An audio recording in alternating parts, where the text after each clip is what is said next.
Hello students, आज की इस वीडियो में मैं आपको बताऊंगा Haryana board 11th class biology का आपका जो फाइनल पेपर होने वाला है 1 मार्च 2025 को, तो वो आपका कुछ इसी टाइप से देखने को मिलेगा। ऐसे ही टाइप में जो क्वेश्चंस है वो देखने को मिलेंगे। शुरू करते हैं वीडियो को। मैं हूं अजय और आप देख रहे हैं CCL चैप्टर। लेकिन वीडियो शुरू करने से पहले आपको बता दूं, अगर आपको बायोलॉजी के इंपॉर्टेंट क्वेश्चन या पेपर्स वगैरह की वीडियो देखनी है, डिस्क्रिप्शन में प्लेलिस्ट के लिंक है, वहां से देख सकते हो। उसके अलावा एक वेबसाइट बता देता हूं जो आपके बहुत काम आएगी। गूगल पर जाओ और ये नाम सर्च कर लो cclchapter.com। इस वेबसाइट पर हरियाणा बोर्ड का एक सेक्शन आपको देखने को मिलेगा, जहां पर आपको सारे पेपर्स और बायोलॉजी के इंपॉर्टेंट क्वेश्चन जिनके चांसेस सबसे ज़्यादा हैं एग्जाम में आने के, वो सब चीज़ें और ये वाला जो मॉडल पेपर मैं आपको करा रहा हूँ इसके आंसर की के साथ में मैंने इसी वेबसाइट पर अपलोड कर रखा है। तो यहाँ से आप डाउनलोड कर सकते हो सारी PDF वगैरह सब चीज़ें। अब यहाँ पे जो आपको पेपर है इसमें 3 घंटे का टाइम दिया जाएगा। 70 नंबर का आपका जो है पेपर आपको देखने को मिलेगा। 35 क्वेश्चन होंगे टोटल 5 सेक्शन के अंदर। सेक्शन A के अंदर आपके 1-1 नंबर के क्वेश्चन होंगे, उसके बाद 2-2 नंबर 3 इस तरीके से रहेगा। अब क्वेश्चंस देख लो किस टाइप के क्वेश्चंस आएंगे। Which of the following is the correct scientific name of wheat derived by the binomial nomenclature. तो इसका ऑप्शन B आएगा हमारा, ट्राइकम एस्ट्रियम। नेक्स्ट क्वेश्चन है मिथेनोजन्स बिलोंग टू। तो ये किससे जो है बिलोंग करते हैं, इसका भी ऑप्शन जो है B आएगा हमारा, archaea bacteria. An example of the colonial alga is. तो इसका जो एग्जाम्पल है इसका भी B आएगा, वोल्वोक्स। नेक्स्ट जो क्वेश्चन है, the term polyadelphous is related to. तो ये किससे जो है रिलेटेड होता है, ये होता है स्टीमेंस से। आपको आंसर में भरना पड़ेगा STAMENS, स्टेमन्स। इसमें जो है आप या फिर ये भी भर सकते हो ECIUM, एंड्रोशियम। ये भी आप जो है भर सकते हो, दोनों आंसर आपके सही रहेंगे। नेक्स्ट क्वेश्चन देखते हैं, the type of joint between alter and axis. तो इसको जो है टाइप ऑफ जॉइंट इसको क्या बोलेंगे हम, इसको बोलते हैं हम साइवोकियल। नेक्स्ट क्वेश्चन है, पेरिप्लैनेटा बिलोंग टू विच फाइलम। तो कौन से फाइलम से ये बिलोंग करता है, ये होता है एनिलिडा से, ANNELIDA। आंसर की साथ में मिल जाएगी आपको जो है वेबसाइट पे डाउनलोड करने के लिए। तो वहाँ से डाउनलोड करके आराम से रिवीजन कर लेना, एक बार प्रैक्टिस कर लेना। इसमें से कई सारे क्वेश्चन हो सकता है एग्जाम में भी देखने को मिल सकते हैं।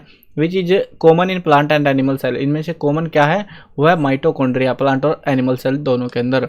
नेक्स्ट क्वेश्चन है, endoskeletal of a cell is. तो ये क्या होता है, ये होता है एंडोप्लाज्मिक रेटिकुलम। यहाँ पे इसका जो है आंसर आएगा। Name one element invariably found in protein but not in all carbohydrates and lipid. तो उसका हमें नाम बताना है, वो है नाइट्रोजन। द नेक्स्ट क्वेश्चन है, the essential element required for water splitting in photosynthesis leading to oxygen evolution is. तो वो जो है कौन सा एलिमेंट रहेगा हमारा, तो बताना, वो है हमारा मैग्नीशियम। मैग्नीशियम यानी B ऑप्शन Mn के तौर पे जिसको डिनोट करते हैं। नेक्स्ट क्वेश्चन है, name the most common respiratory substrate. तो इसका जो है मोस्ट कॉमन का जो है नाम बताना, वो है कार्बोहाइड्रेट। नेक्स्ट क्वेश्चन है, spraying sugarcane crop with a plant hormone increase length of the plant and increase yield by as much 20 ton per acre. The hormone is. तो उस हार्मोन का क्या नाम है, वो हमसे यहाँ पे पूछा गया है। तो उसका नाम है gibberellin, option A। Next question है, acetyl Co A is found from fill in the blank and coenzyme A। तो किस में इसका जो आंसर रहेगा वो आएगा पायरुविक एसिड, यानी कि PYRUVIC। एसिड आप लिख सकते हो, एसिड की तो नॉर्मल होती है स्पेलिंग। नेक्स्ट देखो, नेक्स्ट क्वेश्चन है, which adrenal hormone accelerates the heart beat under normal condition. तो कौन सा है, वो होते हैं एड्रेनलिन एंड जो है नॉन एड्रेनलिन जो है, इनमें से कोई सा भी जो हार्मोन है वो कर सकता है, इंक्रीज कर सकता है। नेक्स्ट क्वेश्चन है, which of the following is excreted in human urine. तो इनमें कौन सा है ह्यूमन यूरिन में, तो इसका जो आंसर आएगा वो है urea, excreted in human urine. Next question आपके पास है 16th क्वेश्चन। यहाँ से आपके जो है ना 16th और 17th क्वेश्चन ये आपके असर्शन रीजन टाइप के क्वेश्चन है, जिनके अंदर आपको जो है ये चेक करना पड़ेगा और 18 तक में, ठीक है।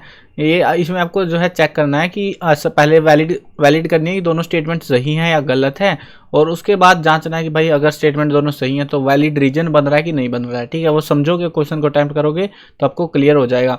इसके लिए हमें 4 ऑप्शंस देखने को मिल रहे हैं। पहले में दोनों सही हैं और करेक्ट एक्सप्लेनेशन होगी, दूसरे में दोनों सही हैं लेकिन आर करेक्ट एक्सप्लेनेशन नहीं होगी, एक में A सही R गलत है, इसमें जो है दोनों ही गलत हैं, तो वो हमें देखना है। चलो पहले जो है 16th क्वेश्चन देखते हैं। असर्शन दे रखा है meiosis second is similar to mitosis. तो हमें ये देखना पहले कि मियोसिस सेकंड जो है सिमिलर होता है क्या माइटोसिस के, जो ये बात कह रहे हैं ये सही है या नहीं है, तो ये स्टेटमेंट बिल्कुल सही है। उसके बाद इन्होंने रीजन दिया है कि meiosis 1 can not occur in haploid cells, तो इसमें नहीं होता, ये भी स्टेटमेंट सही है। अब ये दोनों स्टेटमेंट सही है, अब इसके लिए हम वैलिडेट करेंगे कि रीजन और वो चीज़ें मैच करेंगी कि नहीं करेंगी। अब वो कैसे मैच होंगी, देखो meiosis second is similar to mitosis, ये कह रहे हैं कि भैया ये सिमिलर है, हम पूछेंगे क्यों सिमिलर है, तो कह रहे हैं क्योंकि मियोसिस 1 इसलिए जो हैप्लॉइड सेल में इसलिए वो सिमिलर है।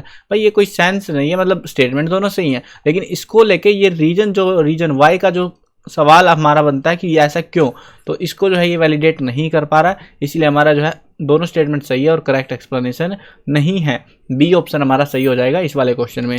अगला क्वेश्चन देखो आप, असर्शन रीजन में, इसमें क्या है, इसमें क्वेश्चन दिया हुआ है कि atherosclerosis is a disease characterized by the thickening of the arterial walls. तो ये जो स्टेटमेंट है पहले जांचनी है ये सही है या नहीं है, तो ये जो हमारी स्टेटमेंट है ये बिल्कुल ट्रू है। उसके बाद में इन्होंने रीजन दिया है, रीजन है कि deposition of the cholesterol and triglycerides in the arterial walls causes arthritis. ये कह रहे हैं कि ये जो है एक रीजन है जिसकी वजह से ये जो है आर्थराइटिस जो है फैलता है, स्प्रेड आउट होता है।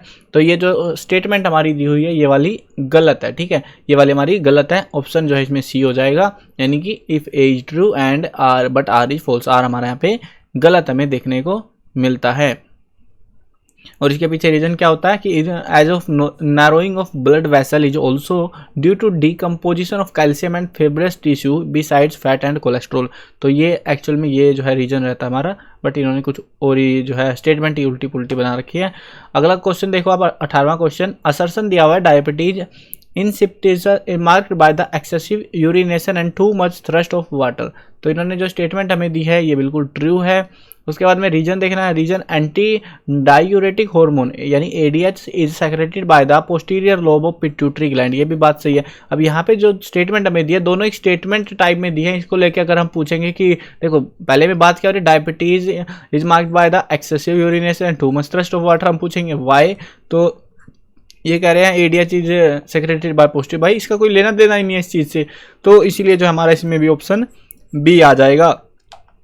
नेक्स्ट देखते हैं सेक्शन बी। सेक्शन बी के अंदर आपको जो है 2-2 नंबर वाले क्वेश्चंस देखने को मिलेंगे। तो ये वाले क्वेश्चंस की आंसर की आपको वेबसाइट पे मिल जाएगी, वहाँ से आप जो है कंप्लीट आंसर की जो है डाउनलोड कर सकते हो। उसके बाद में 24th क्वेश्चन 25th क्वेश्चन में आपको मैच द फॉलोइंग और fill in the blank type के क्वेश्चन भी देखने को मिलेंगे, जो कि शायद अब की बार ही हमें देखने को मिल रहे हैं।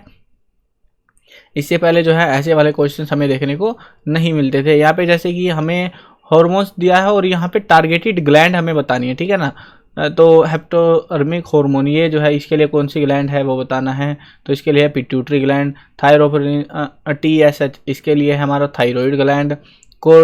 ACTH इसके लिए हमारा एड्रीनल कोर्टेक्स, और LH या FSH के लिए हमारा ओवेरी या टेस्टिस, ठीक है। तो ये जो है हार्मोन्स हमें जो ग्लैंड्स है वो हमने यहाँ पे बता दी है। अब ऐसे ही हमें मैच द फॉलोइंग करना है। मैच द फॉलोइंग के अंदर आपको जो है यहाँ पे स्मूथ मसल इनमें से ढूंढनी है कौन सी है, ये मतलब उससे रिलेटेड हमें देखनी पड़ेंगी। तो स्मूथ मसल जो है इनवॉल्यूंटरी होती हैं, ठीक है। ऐसे ही जो है हमें मैच करना है, जो सा पहले आसान लगे उसको मैच कर लेना है एक बार, उसके बाद अपने आप घट जाएंगी काउंटिंग, ठीक है। जैसे हमारा रेड मसल है, आसान है ये, तो रेड मसल के अंदर माइलोजिन हो जाएगा आपका। बी ऑप्शन के अंदर या स्कल के अंदर देखोगे तो स्कल के अंदर ये ऑप्शन हो गया, ये अपने आप बच गया, इसी की सीट में दे रखा है। तो इस तरीके से आपको इनको मैच करना है। उसके बाद में सेक्शन सी आएगा। सेक्शन सी में आपको कुछ ये क्वेश्चंस मिलेंगे, डायग्राम जो भी आएंगे आपको खुद से जो है पेंसिल से बना के आना, पेन से मत छाप के आना, एग्जाम में टीचर नंबर नहीं देते बहुत बार। अब सेक्शन डी आएगा, केस स्टडी बेस्ड क्वेश्चन। अब बहुत सारे बच्चे जो है केस स्टडी नाम से ही डरे बैठे हैं, भाई पता नहीं कैसे क्वेश्चन आएंगे, हमारा क्या होगा क्या नहीं होगा, लेकिन काफ़ी आसान होता है। इसके लिए आपको क्या करना था, पहले तो इस पहरे को पढ़ो पूरे को, कंप्लीट को, ठीक है। अगर आपको जो है सिंपली मैं एक चीज़ बता देता हूँ, ये जो पहरा आपको देखने को मिलेगा ना और इसको पढ़ोगे तो आप इसको पढ़ के इन क्वेश्चन के आंसर दे लो, या ये क्वेश्चन को डायरेक्ट पूछ लेते, कोई फर्क नहीं पड़ेगा, थोड़ी बहुत हेल्प ही होगी इस क्वेश्चन से। इसे जो पैसेज दे रखा है इसमें से, state the characteristic of a prokaryotic cell, वैसे भी पता है आपको, पहरा पढ़ने की जरूरत है आपको, नहीं जरूरत है ना, फिर भी आपको पता है ना। वैसे ही जो है mention a single membrane bound organelle which is rich in hydrolytic enzyme, तो ये बताना आपको, ये है सिंगल मेम्ब्रेन बाउंडेड ऑर्गेनेली, तो ये हमारे लाइसोसोम है ना। वैसे ही justify the statement mitochondria power house of cell, इसको जो है स्टेटमेंट को जस्टिफाई करना है, तो इसको हम कह सकते हैं कि इन माइटोकॉन्ड्रिया एटीपी जो है प्रोड्यूस होता है, that is why it is called power house of cell. बस ये चीज़ बतानी है। अब इसके लिए आपको ये पढ़ो ना पढ़ो कोई फर्क नहीं पड़ रहा है, लेकिन अगर आप पढ़ोगे तो थोड़े बहुत असिस्ट कर लेगा कि हाँ ऐसा कुछ है, तो अपने पास से लिख सकते हो। लेकिन मेरा पर्सपेक्टिव यही है कि कुल मिला के पेपर में जो क्वेश्चन आएगा वो आसान ही आएगा नॉर्मल क्वेश्चंस के कंपेयर में, जो केस स्टडी वाले क्वेश्चन होंगे। इसमें जो है right the function of following, इसमें जो है फोर्थ क्वेश्चन और में दिया हुआ, तीसरा कर लो या चौथा कर लो, जो उनसा आसान लगे वो कर लेना। फंक्शन बताने हैं स्मूथ ईआर के और साथ में गोल्गी अपरेटस के जो है बताने हैं। स्मूथ ईआर का होता है सिंथेसिस ऑफ लिपिड्स और गोल्गी अपरेटस का होता है पैकिंग ऑर्गेनेली की तरह ये जो है काम करता है। उसके बाद में यहाँ पे देखो, यहाँ पे जो है diagrammatic sketch of the एस्टिन filament is shown above, ये एक डायग्राम आपको देखने को मिल रहा है। इसके बेस पे आपको क्वेश्चन के आंसर करने हैं। नेम द पार्ट, ये डायग्राम देखो, इसमें पार्ट का नाम बताना है। ए और बी का नाम क्या है? ए का नाम है ट्रोपोनिन यानी ये वाले का, और बी का नाम जो ये वाला है हमारा, इसका नाम है ट्रोपोमायोसिन। नेक्स्ट है what is the significance of A during resting stage, तो सिग्निफिकेंस क्या है? तो A makes the active site of actin filament.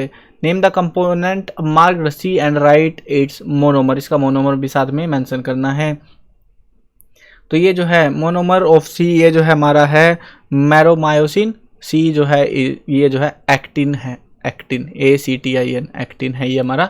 तो इस तरीके से जो इसको आंसर लिखने। और में जो है हमें दूसरा दिया हुआ इसी में, इसमें जो और है ना, ये मत सोचना कोई से भी क्वेश्चन में कर सकते हो, सिर्फ सी पार्ट का ही और है ये, यानी सी पार्ट का ये वाला करो या ये वाला, ठीक है। कहीं तुम सोचो या मैं जो है एक डिफिकल्ट लग रहा है, एक को छोड़ देता हूँ, बी सी और इसका और कर देता हूँ, ऐसे नहीं होगा, सी का ही और में ये काम करेगा, नहीं तो नहीं करेगा। उसके बाद आएगा सेक्शन ई। सेक्शन ई के अंदर आपको लॉन्ग क्वेश्चंस देखने को मिलेंगे, जिनमें हर एक क्वेश्चन में आपको एडिशनली और में क्वेश्चन मिलेंगे, ठीक है। तो इस तरीके से आपका जो पेपर है 35 क्वेश्चन के साथ यहाँ पे कंप्लीट हो जाता है। इस पेपर को कंप्लीट कर लेना, एटलीस्ट पढ़ लेना। इनमें से कुछ एक क्वेश्चन मेरे को चांसेस हैं कि एग्जाम में, फाइनल एग्जाम पेपर में भी आपको देखने को मिल सकते हैं। बाकी मैंने वेबसाइट cclchapter.com के ऊपर आपको सारा जो है अवेलेबल करा रखा है, एक बार विजिट करके भी दिखा देता हूँ। cclchapter.com गूगल पर जाकर ये नाम सर्च कर लेना है। इसमें आपको हरियाणा बोर्ड का सेक्शन मिलेगा देखने को। यहाँ पर आपको इंपॉर्टेंट क्वेश्चन 2025 के अकॉर्डिंग लेटेस्ट पैटर्न बेस्ड हमने जो है इंपॉर्टेंट क्वेश्चन यहाँ पे अवेलेबल करा रखे हैं, यहाँ से आप अपने प्रिपेयर कर सकते हो। अगर किसी को पुराने पेपर चाहिए वो यहाँ से PDF डाउनलोड कर सकता है फ्री में। और साथ में अगर ये मॉडल पेपर जो अभी जिसकी वीडियो बनाई है आपके लिए, तो ये मॉडल पेपर आंसर की के साथ में मैंने यहाँ पे अवेलेबल करा रखा है, जिसको आप प्रिपेयर कर सकते हो। तो यहाँ पे सारा जो स्टडी मटेरियल ये देखना कौन सा चैप्टर कितने नंबर का आएगा, तो वो भी आप यहाँ से देख सकते हो। मार्किंग स्कीम भी मैंने आपके लिए अवेलेबल करा रखी है। आई होप क्लियर हो गया होगा। चैनल पर नए हो तो सब्सक्राइब कर देना। मिलते हैं नई वीडियो में। Bye bye.